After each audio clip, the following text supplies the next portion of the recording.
যে গুপ্ত হত্যা হচ্ছে সেই গুপ্ত হত্যার ভিতরে আমরা একটা প্যাটার্ন লক্ষ্য করেছি এবং সেই প্যাটার্নের ভিত্তিতে আমরা এই 4 দফা দাবিতে উপনীত হয়েছি। আমাদের যেই নিরাপদ বাংলাদেশ গঠনে আমাদের যে 4 দফা দাবি, সেই 4 দফা দাবিটি নিম্নরূপ।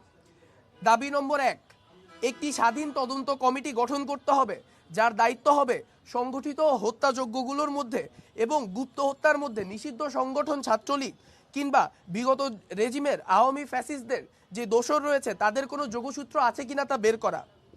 আগামী 48 ঘন্টার মধ্যে তদন্ত কমিটি গঠন করে 7 কার্যদিবসের মধ্যে তার প্রতিবেদনটি প্রকাশ করতে হবে। 2, প্রতিটি থানায় কমপক্ষে 5টি করে টহল গাড়ি 24/7 টহল থাকতে হবে। তারা ক্রাইম পেট্রোলিং করতে থাকবে এবং শিক্ষা প্রতিষ্ঠানগুলোর আশেপাশে বিশেষ নজরদারি রাখতে হবে।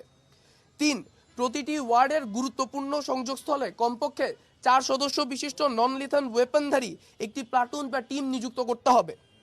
তারা ওই নির্দিষ্ট এলাকার পাহারাদারি করবে এবং এলাকায় কে ঢুকছে কিংবা বের হচ্ছে তার মনিটরিং করবে। এদের ক্ষেত্রে সরকারের পক্ষ থেকে তাদেরকে ভাতা নিশ্চিত করতে হবে।